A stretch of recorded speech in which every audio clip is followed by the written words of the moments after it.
चलिए पॉलिटी में आज हम एक कदम और आगे बढ़ेंगे। संविधान की इस विकास यात्रा में हम आपको यूनियन टेरिटरीज़ के विषय में पढ़ा रहे हैं। हमने आपको पिछले लेक्चर में ये पढ़ाया कि दिल्ली किस तरह से national capital territory of India act के तहत 1991 में एक लेजिस्लेटिव असेंबली, एक काउंसिल ऑफ मिनिस्टर को प्राप्त करती है। हमने आपको बताया कि 27 अप्रैल 2021 को एक एक्ट फिर से नोटिफाई किया गया, जो अमेंडमेंट एक्ट था वो यही था, government of national capital territory of India act, जिसके तहत दैट इज़ द दिल्ली, जिसको नोटिफाई करने का मतलब यहाँ पर ये था कि ये स्पष्ट किया गया केंद्र सरकार के द्वारा कि जो दिल्ली की सरकार है वो कौन है, तो वो लेफ्टिनेंट गवर्नर है। So the government of Delhi is the lieutenant governor. हमने उसके सभी प्रावधानों को समझा, पढ़ा और देखा, जिससे ये ऑब्ज़र्व हुआ कि भाई क्या कंटेंशंस हैं दिल्ली की सरकार, जो कि यहाँ पर अब हुई है council of minister headed by the chief minister. तो क्या कंटेंशन है उस मंत्री परिषद की बीच और लेफ्टिनेंट गवर्नर के बीच में, क्या समस्याएं आ जाती हैं केंद्र सरकार के बीच में और दिल्ली की जो मंत्री परिषद है यानी कि मुख्यमंत्री और उनके मंत्रियों के बीच में। हमने इन सब चीज़ों को समझा। हमने आपको ये भी बताया कि अगर इस समय की केंद्र सरकार ये कानून लेकर के आ पाई, उसके पीछे जो उन्हें अथॉरिटी मिलती है, जो कॉन्स्टिट्यूशनल सपोर्ट मिलती है, वो उन्हें 1991 के कानून से ही मिलती है।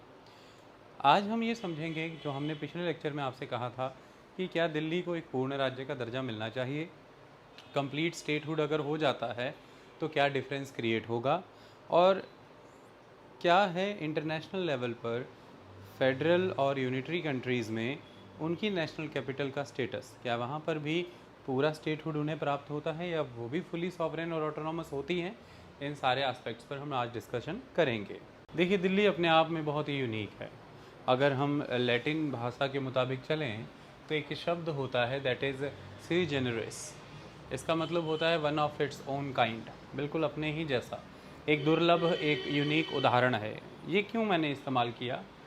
देखिए, अगर तो सही मायने में देखें तो Delhi normal categorisation of the state को भी डिफाई करती है, फुल यूनियन टेरिटरी के स्टेटस को भी डिफाई करती है। ना तो ये राज्य की तरह है जैसे कि भारत के अदर राज्य हैं, और ना ही ये उन केंद्र शासित प्रदेशों की तरह हैं जैसे कि बाकी हैं। चंडीगढ़ की बात करें, अंडमान निकोबार, लक्षद्वीप, इनकी तरह ये नहीं, और पंजाब, हरियाणा, हिमाचल, उत्तर प्रदेश, इनकी तरह भी ये नहीं है। तो ना राज्यों की जैसी है, ना यूनियन टेरिटरी की जैसी है, बिल्कुल अलग है। अपने आप में एक यूनिक केस प्रेजेंट करती है, एक हद तक राज्यों के जैसी भी है, और फिर दूसरी तरफ देखा जाए तो यूनियन टेरिटरी होने के प्रतिबंध भी हैं, पूर्ण राज्य नहीं है। तो इस एस्पेक्ट से देखा जाए तो दूसरी तरफ ये यूनिक इसलिए भी है कि ये फेडरलिज्म के एस्पेक्ट को भी बहुत डिफरेंट मैनर में डील करती है। चाहे वो कोर थ्योरी ऑफ फेडरलिज्म को कंसिडर किया जाए, जिसके तहत दोनों पॉलिटिकल यूनिट्स इक्वली एम्पावर्ड और पावरफुल होते हैं। दोनों पॉलिटिकल यूनिट्स का यहाँ पर मतलब है सेंट्रल गवर्नमेंट और द स्टेट गवर्नमेंट।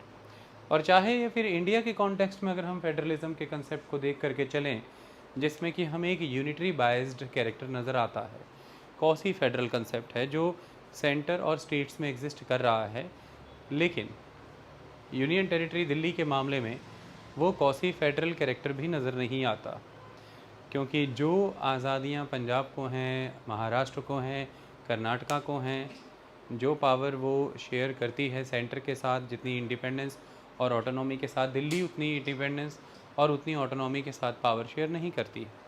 तो फिर जो इंडियन कॉन्टेक्स्ट में फेडरलिज्म है, सही मायने में दिल्ली उस फेडरलिज्म को भी डिफाई करता है, लागू नहीं होता।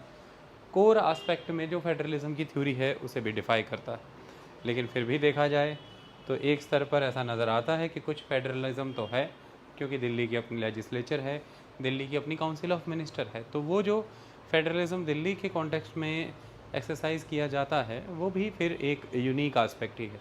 तो Delhi is a case of sui generis, it is unique, it is distinctive in its own manner, उसे ही आज हमें समझना है।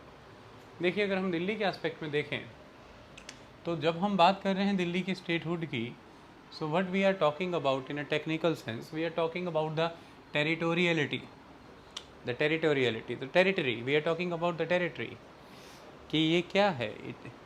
दिल्ली क्या है, वो एक स्टेट की टेरिटरी है या दिल्ली यूनियन की टेरिटरी है?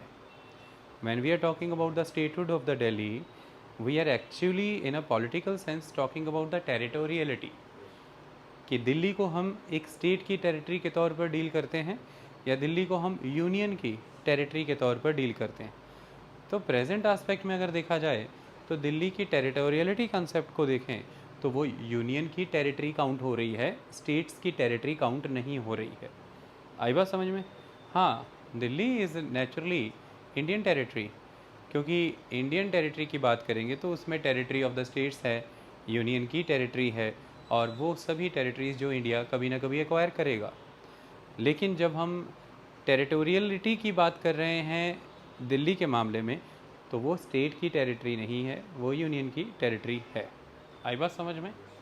तो यहाँ पर केस है दिल्ली की टेरिटोरियलिटी का। इसे यूनियन की टेरिटरी से हटा करके स्टेट की टेरिटरी बनाने की कवायद को ही हम दिल्ली के पूर्ण राज्य के दर्जे की बात कहते हैं, क्योंकि फिर टेरिटरी होगी तो उस टेरिटरी तक आपका एक अधिकार क्षेत्र होगा, आपका जुरिस्डिक्शन, और उस अधिकार क्षेत्र के तहत आते हैं आपके कई अधिकार, कानून बनाने के अधिकार, संस्थाओं को मैनेज करने के अधिकार, इंस्टीट्यूशंस को आप मैनेज करेंगे, रेगुलेट करेंगे, लॉज बनेंगे आपकी लेजिस्लेचर में, और उन लॉज, उन पॉलिसीज़, उन प्रोजेक्ट्स को आप एग्जीक्यूट करेंगे। तो आपके एग्जीक्यूशन के राइट्स, आपके मैनेजमेंट के राइट्स, आपके इनेक्टमेंट के, लॉ फॉर्मेशन के राइट्स, कई राइट्स आते हैं, कई अधिकार आते हैं जब आपका अधिकार क्षेत्र निर्धारित हो जाता है।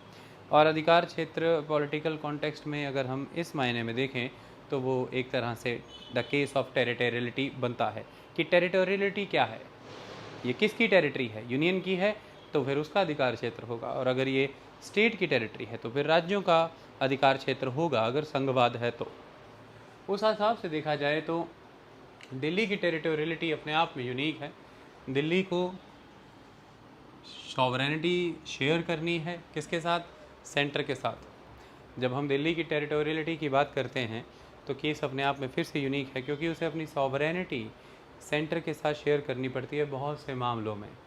जैसे कि अगर आप लैंड की बात करें, लॉ एंड ऑर्डर, जैसे मैं पब्लिक ऑर्डर कहूँगा, लॉ एंड ऑर्डर की बात करें, पुलिसिंग की बात करें, या फिर लोकल बॉडीज़ की जैसे कि municipal corporation of the Delhi की बात करें, तो ये मामलों में अधिकार किसका है? यूनियन का, सेंट्रल गवर्नमेंट का। Municipal corporation of Delhi is not in the control of the state government. It is not organically connected with the state government of the Delhi. It is the government of Union Territory of Delhi. It is connected with the central government, the Union Territory, the Union government. Likewise, land union government के under आता है, जबकि वो state list का issue है। Public order यानी कि law and order, ये भी यूनियन गवर्नमेंट के अंडर आता है, जबकि ये स्टेट लिस्ट का इशू है। पुलिस यूनियन गवर्नमेंट के अंदर आती है, जबकि ये भी स्टेट लिस्ट का इशू है। तो इन मामलों में जो कि एक स्टेट लिस्ट के आइटम्स हैं, दिल्ली एक यूनियन टेरिटरी होने के नाते ये जो स्टेट लिस्ट के आइटम्स हैं इन्हें शेयर कर रही है यूनियन के साथ। जबकि अगर लेजिस्लेचर को और एग्जीक्यूटिव को कंसिडर करें तो देखने में जान पड़ता है कि दिल्ली एक राज्य जैसा है। तो फिर अगर ऐसा होता तो स्टेट लिस्ट में गिवन इन आइटम्स पे अथॉरिटी दिल्ली की होती, लेकिन वो यूनियन टेरिटरी है, इसलिए उसे स्टेट लिस्ट में आने वाले इन मुद्दों पर अपनी अथॉरिटी को छोड़ना पड़ रहा है, और ये अथॉरिटी यूनियन गवर्नमेंट के पास चली जा रही है।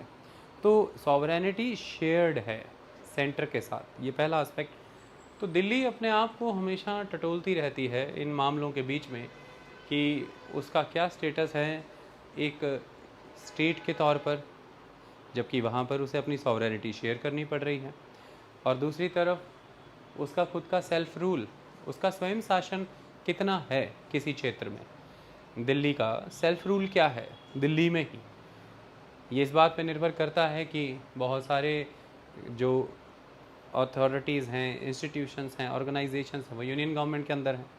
इसके अलावा बहुत सारी और पैरास्टेटल एजेंसीज़ हैं, जैसे कि दिल्ली डेवलपमेंट कॉरपोरेशन है, एयरपोर्ट अथॉरिटी ऑफ इंडिया है, सेंट्रल पब्लिक वर्क्स डिपार्टमेंट वहाँ पे काम कर रहा है, सेंट्रल पोल्यूशन कंट्रोल बोर्ड वहाँ पर काम कर रहा है, public works department of Delhi भी वहाँ पर काम कर रहा है। इस तरह की बहुत सी ऑर्गेनाइजेशंस हैं।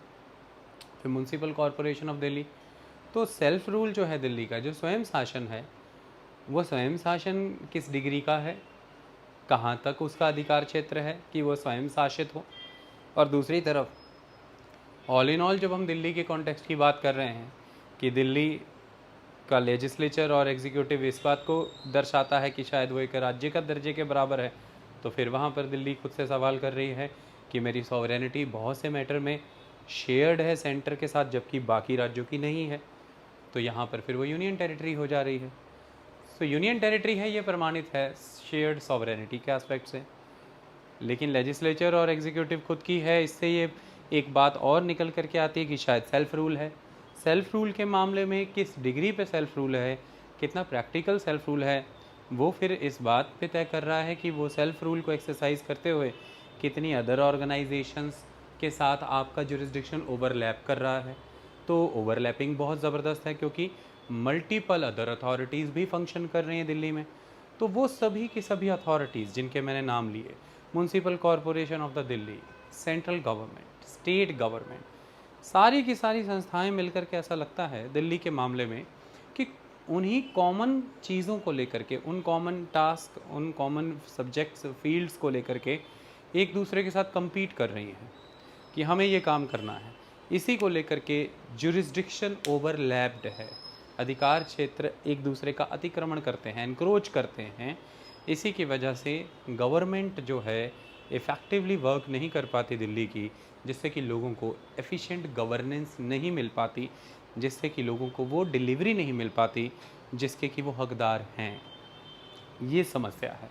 दिल्ली देश की राजधानी होने के नाते जिस तरह की मैनेजमेंट, विकास और जैसा उदाहरण स्थापित करने की हकदार बनती है, उसमें यदि वो चूक रही है तो वो लैक ऑफ गवर्नेंस है। लैक ऑफ गवर्नेंस इसलिए है कि गवर्नेंस जो है वहाँ पे एफिशिएंट नहीं है, और उसकी एफिशिएंसी इसलिए कॉम्प्रोमाइज़ है क्योंकि अकाउंटेबिलिटी क्लियर नहीं है। अकाउंटेबिलिटी इसलिए क्लियर नहीं है कि मल्टीपल अथॉरिटीज़ जुरिस्डिक्शन एक्सरसाइज कर रही हैं, जिसकी वजह से ओवरलैपिंग है।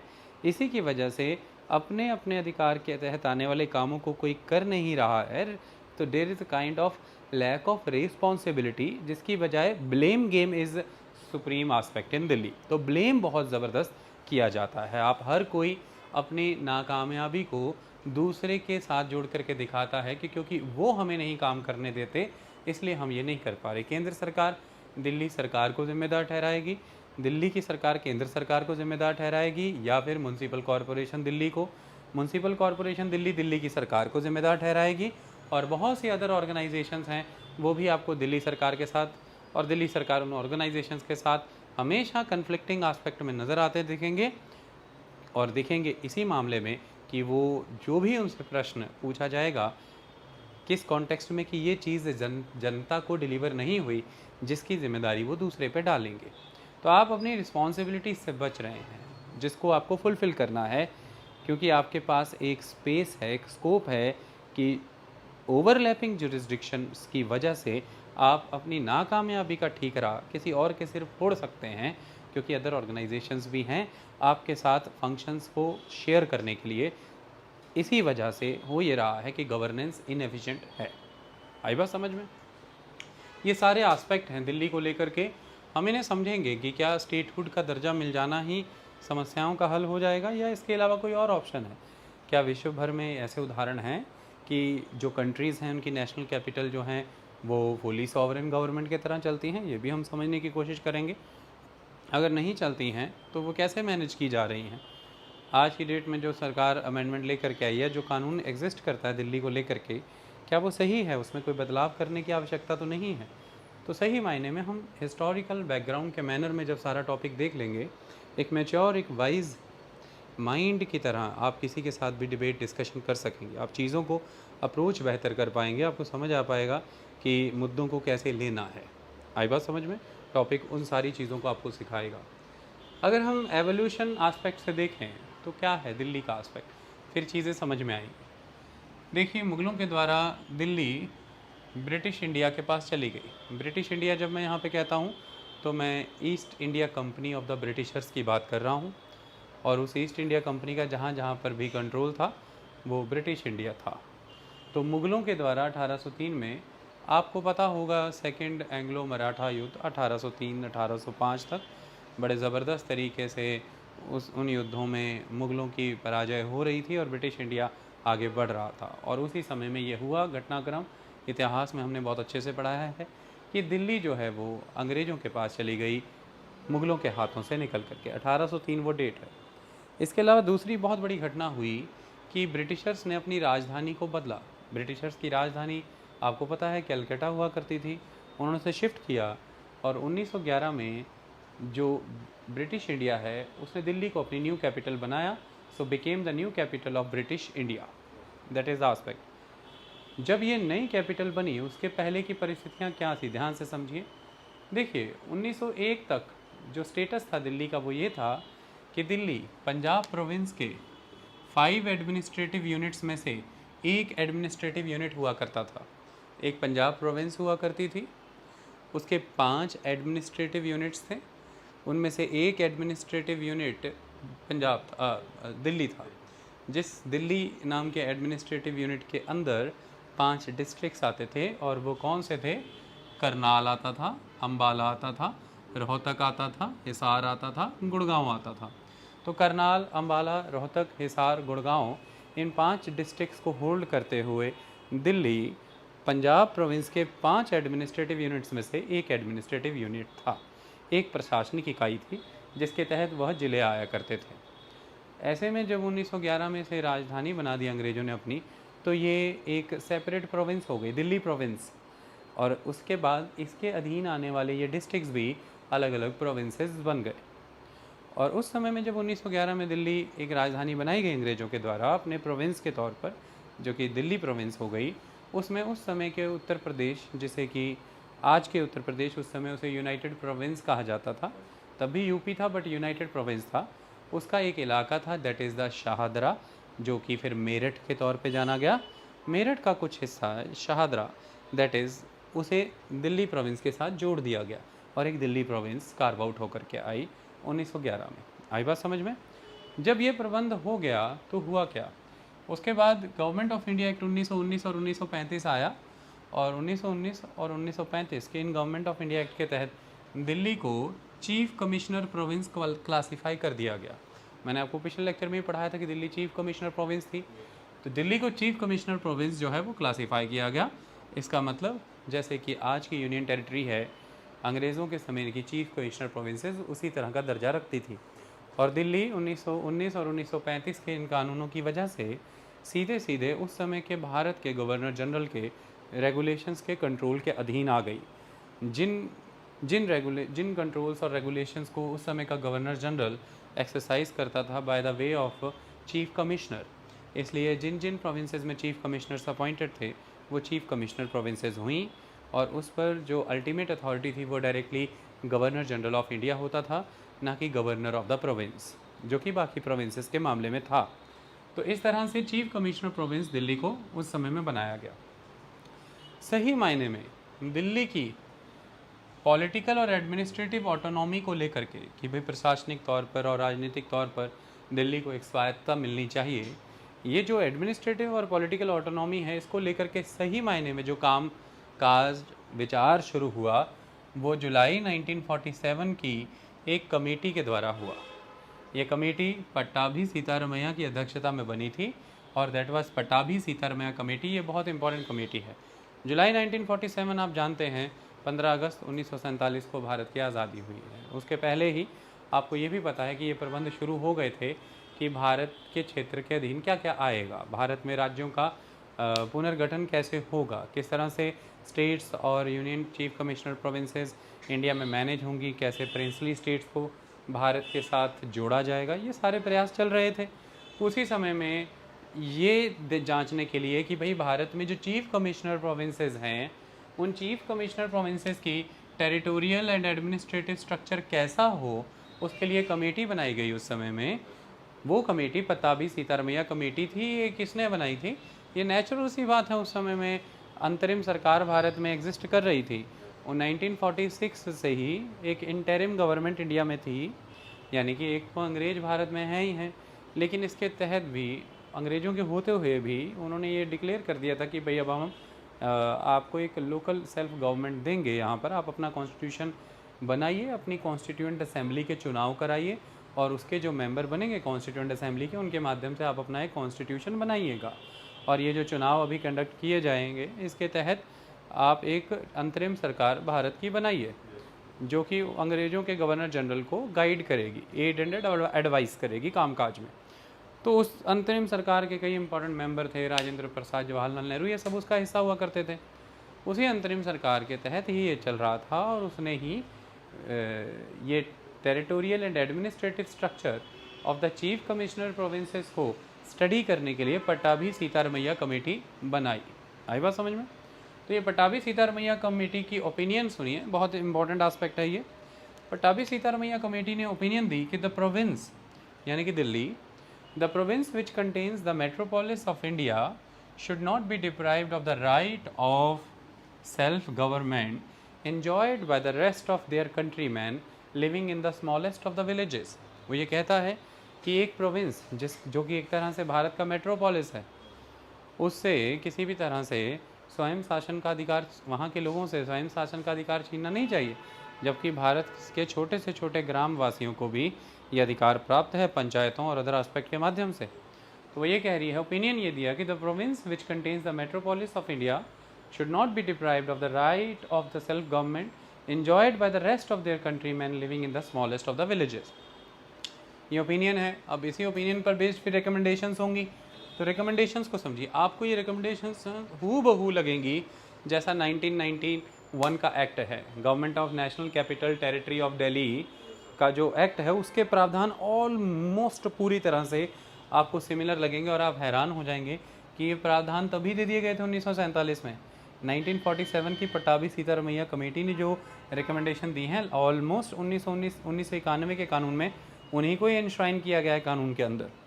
और दिल्ली की समस्या आप देख रहे हैं स्टेटहुड की, ये तभी से है जब से इंडियन रिपब्लिक बना है। तो कितनी पुरानी है ये समस्या।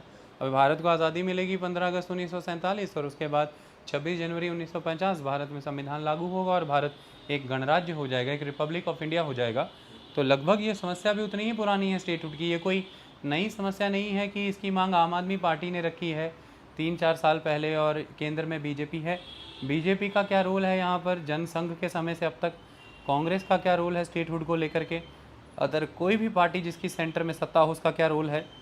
और जब ये पार्टियाँ सत्ता में ना हो के सत्ता विपक्ष में होती हैं, यानी कि जब ये लोग ऑपोजिशन में होती हैं, तब ये कैसे सपोर्ट करते हैं स्टेटहुड को, तो सारा एनालिसिस आपके सामने मैं रखने वाला हूँ। तो ये बहुत लॉन्ग टर्म एस्पेक्ट है, क्लियर होगा तो ही सिचुएशन समझ में आएगी।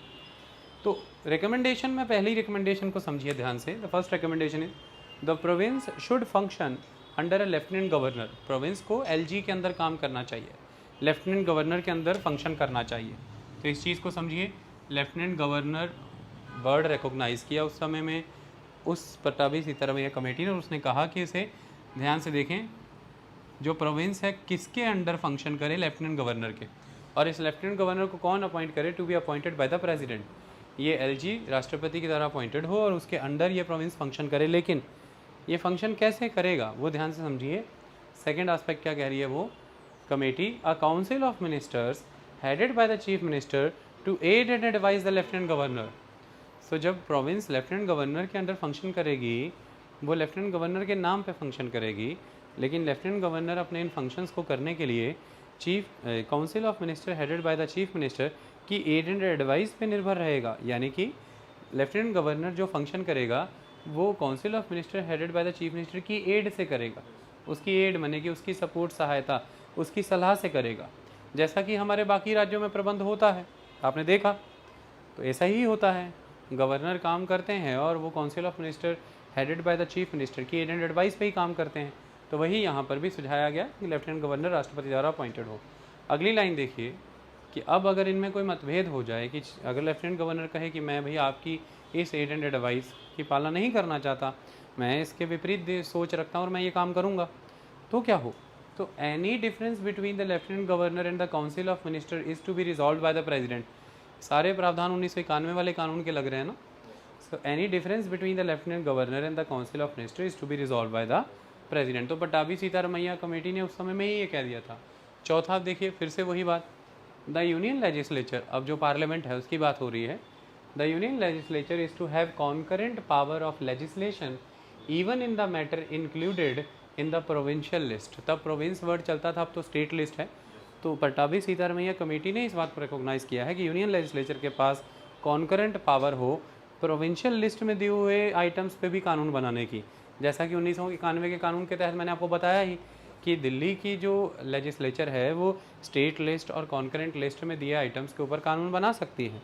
लेकिन यूनियन टेरिटरी दिल्ली इस तरह से विशेष हो जाती है कि जो हमारे देश की पार्लियामेंट है वो यूनियन टेरिटरी दिल्ली के मामले में ध्यान में रखते हुए कॉन्करेंट लिस्ट, यूनियन लिस्ट और स्टेट लिस्ट तीनों ही लिस्टों पे कानून बना सकती है। और अगर पार्लियामेंट का कानून टकरा जाता है यूनियन टेरिटरी दिल्ली के कानून से, तो पार्लियामेंट का कानून जो है वो माना जाएगा, यानी कि उसके पास क्षमता है कि वो प्रिवेल करेगा। तो प्रिवेलिंग पावर है, that is the concurrent power. तो ये तो पट्टाभी सीतारमैया कमेटी ने कह दिया था, जबकि बाकी राज्यों के विषय में ऐसा नहीं होता। जो स्टेट्स हैं ऑलमोस्ट उनकी एक्सक्लूसिव अथॉरिटी होती है स्टेट लिस्ट के मामले में कानून बनाने की। पार्लियामेंट इस तरह से नहीं बना सकती, एक्सेप्शनल सर्कमस्टांसेस हैं तभी बना सकती है, अदरवाइज़ नहीं बना सकती। और स्टेट लिस्ट के मामले में पार्लियामेंट के मुकाबले स्टेट की पावर ज़्यादा है, क्योंकि पार्लियामेंट के पास कॉन्करेंट पावर नहीं है स्टेट लेजिस्लेचर के बराबर की स्टेट लिस्ट के मामले में, लेकिन यूनियन टेरिटरी के मामले में वो कॉन्करेंट पावर है। तो इसलिए ये पट्टाभी सीतारमैया ने ही उस समय में ही कह दिया था। आगे देखिए, the central government is to have responsibilities for the good governance and financial solvency of the province. अच्छा शासन हो दिल्ली में और कहीं वो बैंक करप्ट ना हो जाए, दिवालिया ना हो जाए, इन चीज़ों को लेकर के सेंट्रल गवर्नमेंट रिस्पॉन्सिबल है। सो पार्लियामेंट की बात भी कर दी ऊपर यूनियन लेजिस्लेचर की, यहाँ सेंट्रल गवर्नमेंट की भी बात कर दी कि सेंट्रल गवर्नमेंट इज़ रिस्पॉन्सिबल है is to have the responsibilities for the good governance and financial solvency of the province. तो उसको इस बात का ध्यान रखना है। तो एक तरह का एक ऑब्जर्वर, एक सुपरवाइजर का स्टेटस उस समय में भी दिया गया। An elected legislature to administer the Delhi, एक इलेक्टेड लेजिस्लेचर होगी जो दिल्ली को एडमिनिस्टर करेगी, सिंपली काउंसिल ऑफ मिनिस्टर वहीं से ही आएगी। तो ये प्रोविज़न उस समय में देखिए पट्टाभी सीतारमैया कमेटी ने दे दी है। लगभग यही 1991 के कानून में भी है, बट ये बहुत पुरानी बात है। लेकिन अब आप ध्यान से सुनिए, इसको अपोज किया उस समय की ड्राफ्टिंग कमेटी ने। और आप जानते हैं कि इस ड्राफ्टिंग कमेटी कौन थी? जो कॉन्स्टिट्यूशन ड्राफ्ट कर रही थी। तो कॉन्स्टिट्यूएंट असेंबली का काम क्या था? कॉन्स्टिट्यूशन बनाना। उन्होंने कॉन्स्टिट्यूशन बनाने के लिए एक कमेटी बनाई जो ड्राफ्ट करे कॉन्स्टिट्यूशन को, और उसके हेड आपको पता है डॉक्टर भीमराव अम्बेडकर थे। तो ड्राफ्टिंग कमेटी इसको अपोज कर रही है, मतलब कि भीमराव अम्बेडकर खुद अपोज में थे, कई रिजर्वेशंस थी उनके दिमाग में इन प्रोविजंस को लेकर के, वो सहमत नहीं थे।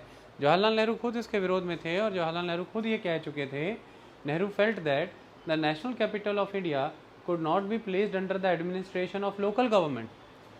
उन्होंने साफ कहा कि जो नेशनल कैपिटल है इंडिया की, उसे किसी लोकल गवर्नमेंट के एडमिनिस्ट्रेशन के अधीन नहीं रखा जा सकता। हाँ, उन्होंने कहा कि मैं दिल्ली के लोगों की स्वयं शासन की इच्छाओं के साथ सहानुभूति रखता हूँ, मैं ये मानता हूँ कि उनकी बात अपनी तरफ जायज़ है, लेकिन दिल्ली एक स्टैटिक स्टेट नहीं है। स्टैटिक स्टेट मतलब दिल्ली निरंतर बदल रहा है। उनका कहना ये था कि जुलाई 1947 में पट्टाभी सीतारमैया कमेटी जब बनी है, उस कमेटी के बनने के समय से लेकर के तब की दिल्ली से लेकर के तब की दुनिया से लेकर के और तब के भारत से लेकर के आज दिल्ली भी, भारत भी और दुनिया भी बड़े पैमाने पे बदल गई है। क्योंकि आपको पता, फिर बाद में बंटवारा हुआ, माइग्रेशंस हुई और बड़े पैमाने पर पॉपुलेशन रिफ्यूजी इन्फ्लक्स दिल्ली में भी हुआ, ये सारी। तो वो कह रहे थे कि ज़माना बदल चुका है, सिस्टम बदल चुका है, दिल्ली एक स्टैटिक सिचुएशन तो है ही नहीं। एक राजधानी होने के नाते वो निरंतर परिवर्तन में रहेगी, क्योंकि मेट्रोपोलिस आप रिकॉग्नाइज़ कर रहे हैं, तो फिर बड़े पैमाने पर rural to urban area migration भी होगी। ग्रामीण क्षेत्र से शहर की ओर लोग जाएंगे, और दिल्ली देश की राजधानी है, सबकी आशाएं उम्मीदें उससे रहेंगी, लोग उस तरफ एक अपनी एस्पिरेशंस लेकर के जाएंगे। तो दिल्ली कभी भी एक स्टैटिक स्टेट में तो रहेगी नहीं, उसकी सिचुएशन कभी स्टैटिक नहीं रहेगी, वो ऑलवेज ट्रांसफॉर्मेशन में रहेगी, ऑलवेज बदलती रहेगी। इसलिए उसके एक समय के एक स्वरूप को ध्यान में रखते हुए, एक समय के वहाँ के वासियों की इच्छाओं को ध्यान में रखते हुए उसे एक परमानेंट फॉर्म ऑफ गवर्नमेंट इस तरह से नहीं दी जा सकती है। वो निरंतर परिवर्तनशील है, उसको उस तरह से देखेंगे समय दर समय। तो ये नेहरू के उस समय के वाक्य थे। मैं आपको पढ़ करके बता देना चाहता हूँ कि नेहरू ने उस समय में क्या कहा।